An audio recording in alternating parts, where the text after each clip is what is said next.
ఎంత గొప్ప సంగతి చూడండి ప్రియమైన సోదరి సోదర. నూతన ఒక సంవత్సరం అంటే మనము నూతనమైన ఒక క్షణంలో అడుగుపెట్టుట అదే గొప్ప కార్యం మన యొక్క జీవితాలలో. ఇంకా ముందు మత్తయి రాసిన సువార్త 28వ అధ్యాయము 20వ వచనం ఏమంటున్నదండి?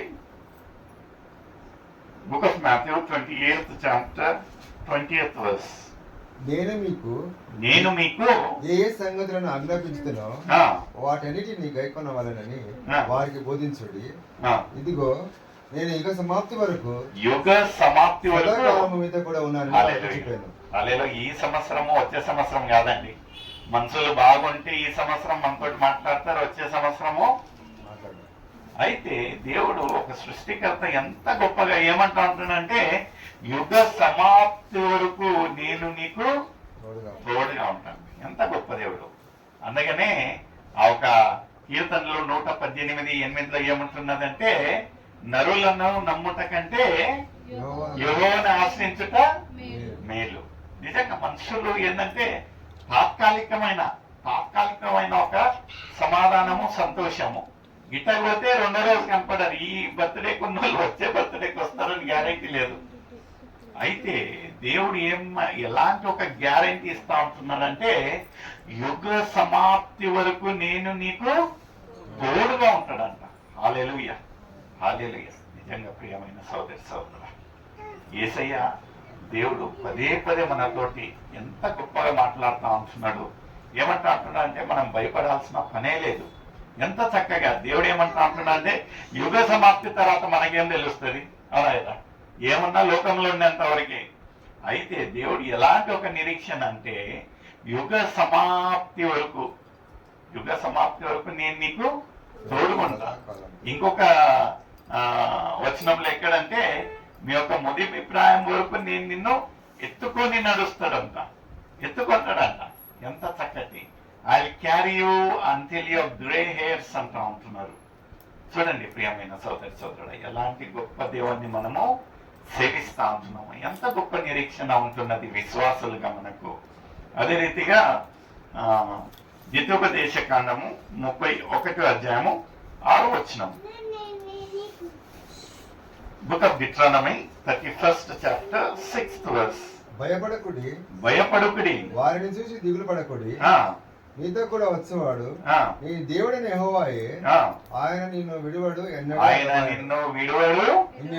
ఎడబాయడు. ఎలాంటి ఒక పరిస్థితి ఉన్నాను, సంతోషం ఉన్నాను, దుఃఖం ఉన్నాను, ఎలాంటి ఒక పరిస్థితి ఉన్నాను ఎవరైనా ఇడిచిపెడతారేమో.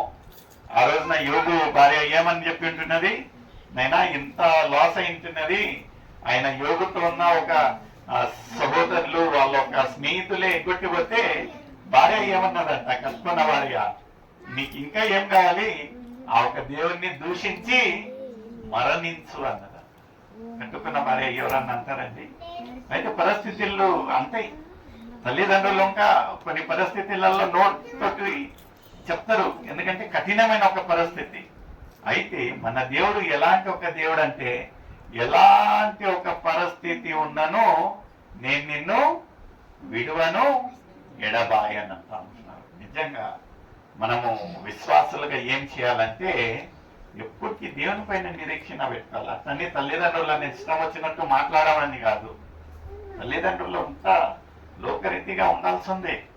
అయినను మీ యొక్క తల్లి మరచినను ఒక్కొక్కసారి తల్లి ఇంకా మర్చిపోతుందేమో. అయినను ఎంత గొప్ప దేవుణ్ణి మనం సేవిస్తా అంటున్నామంటే నీ యొక్క తల్లి మరిచినను నేను నిన్ను మరువను.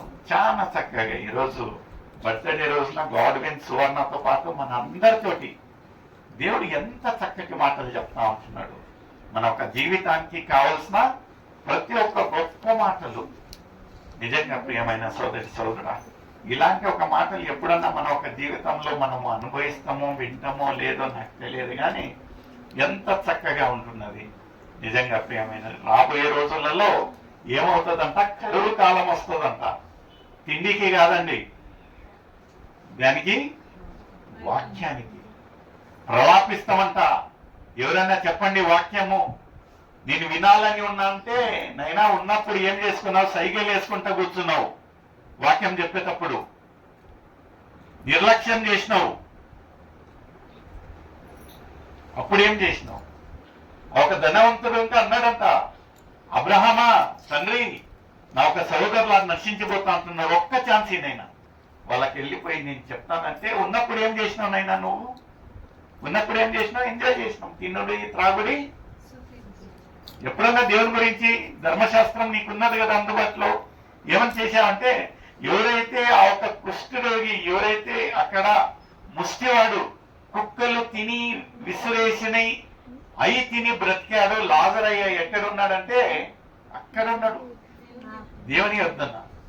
ఎవరైతే ఇక్కడ అన్ని అనుభవించారో ఎక్కడున్నారు? అగ్ని ఆరదు.